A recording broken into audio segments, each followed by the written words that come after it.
Je suis extrêmement heureuse et honorée de pouvoir ouvrir et débuter ce moment de leçon inaugurale de Catherine Tourette-Turgis et de partager ce moment avec vous tous et toutes, avec nos collègues ici de l'université qui ont soutenu cette opération et bien sûr de partager ce moment avec ses amis très chers que sont Catherine et Cynthia, dont je voudrais dire qu'elles ont vraiment changé ma vie d'universitaire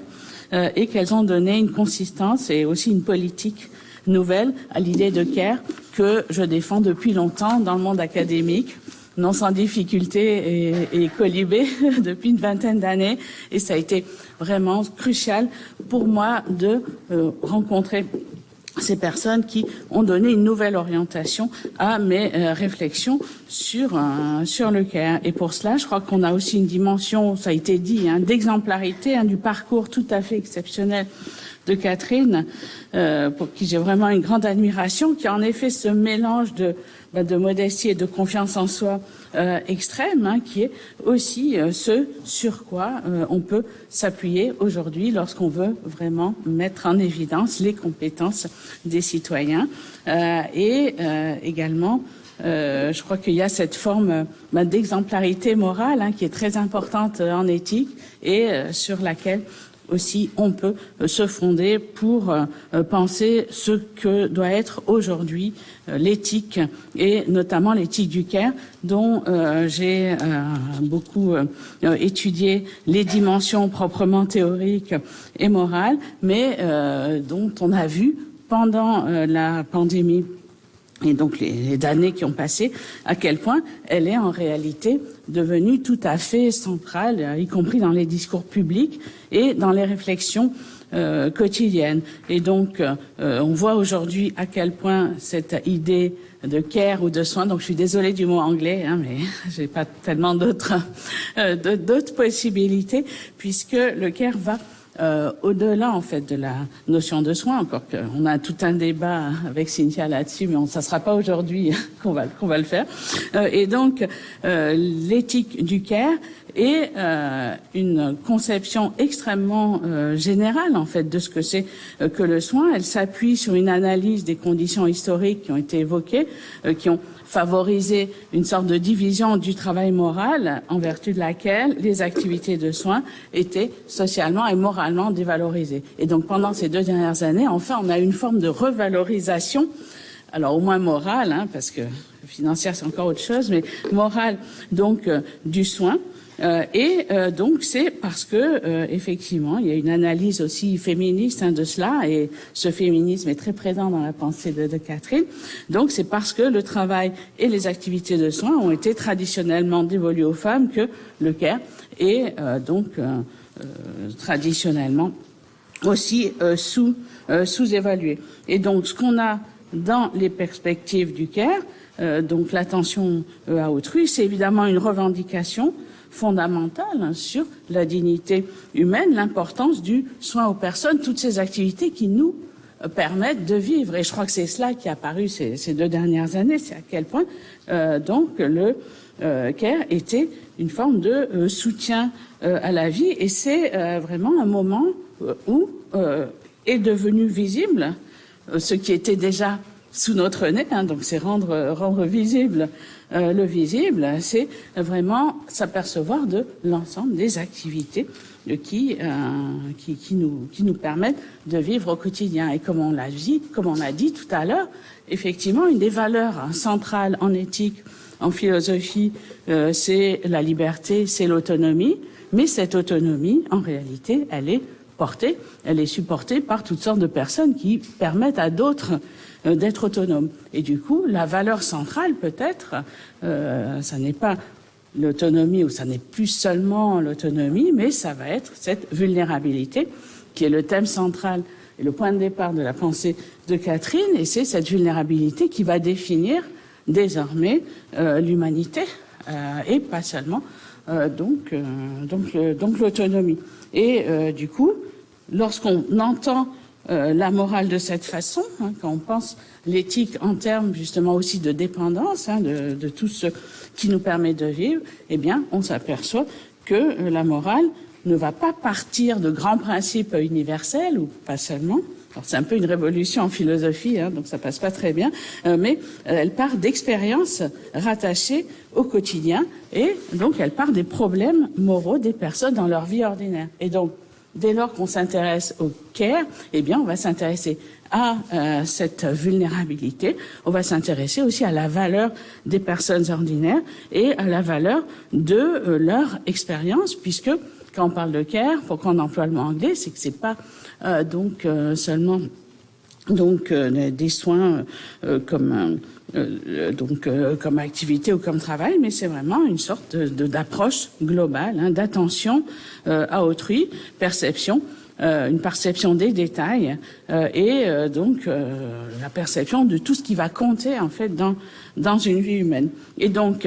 qu'est-ce qu'on a dans cette prise de conscience qui a eu lieu de ce rôle du care, cette grammaire du care finalement, parce qu'on a beaucoup entendu le nom, eh bien, ça va être effectivement cette reconnaissance d'une vulnérabilité qui est très partagée, très générale,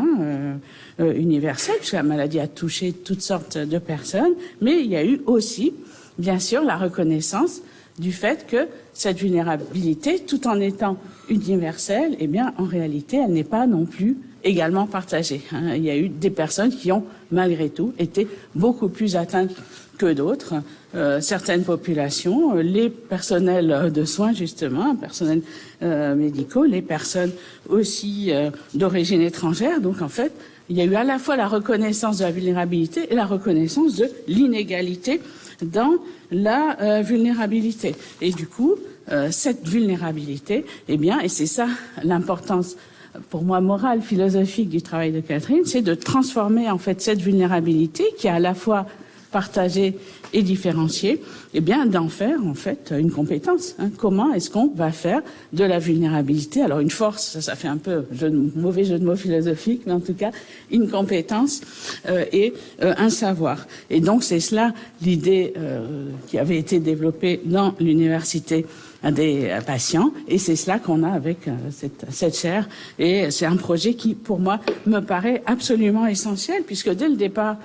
l'enjeu du care, qu'est-ce que c'est? C'est une question de démocratie, c'est vraiment la constitution d'un public avec une majuscule, comme le disait le philosophe John Dewey, et donc c'est aussi l'idée que tous les membres d'une société vont se trouver en réalité à égalité, même s'il n'y a pas une égalité peut-être dans les savoirs et les connaissances en général, tous les membres d'une société se trouvent à égalité de responsabilité et de compétences quand il s'agit de discuter collectivement du bien public et de ce qu'il faut faire donc pour prendre soin les uns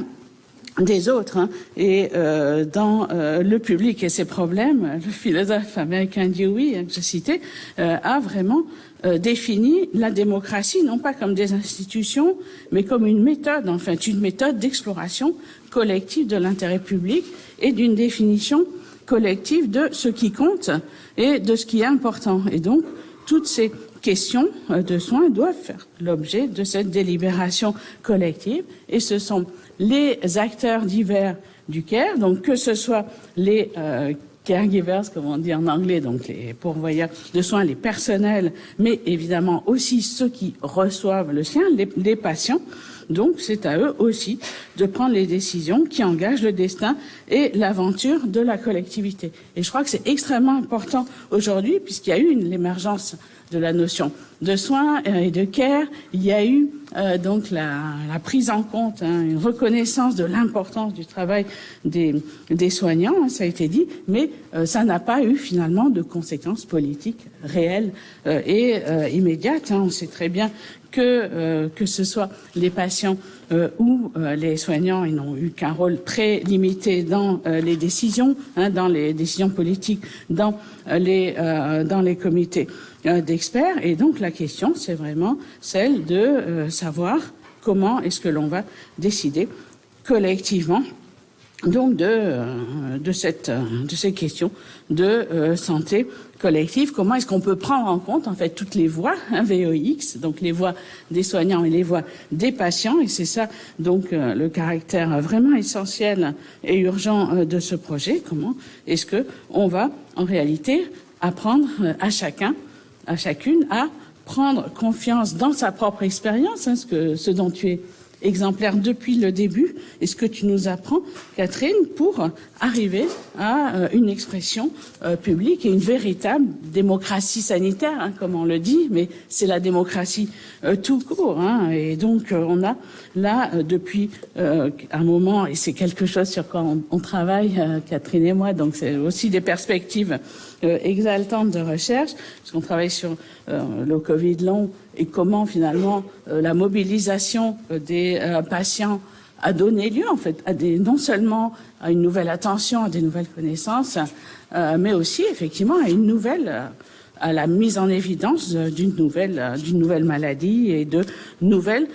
connaissances. Et donc je crois que c'est cela qui est important, parce que la prise en compte de l'expérience, c'est quelque chose dont on parle beaucoup, qui est quelque chose qui est tout à fait essentiel. Il faut bien se rendre compte que la prise en compte de l'expérience, c'est donner une voix à chacun, mais c'est pas seulement pour des raisons humaines en quelque sorte, c'est vraiment pour faire de la meilleure science. C'est en prenant en compte plus de voix que l'on arrive à finalement aussi faire avancer la science. Et je crois que c'est une leçon de tous les terrains, toutes les connaissances, toutes les thèses que Catherine défend depuis le début de sa carrière. Et c'est aussi pour cela que on a vraiment à bénéficier de tout son travail. J'en suis extrêmement reconnaissante et je veux continuer le continuer avec elle si elle veut bien, puisque on voit que finalement ce qui est central, c'est cette question de la démocratie et de demander comment impliquer enfin tous les citoyens, les malades, les agents du soin, dans la définition de ce qui compte, de ce qui est important pour nous tous.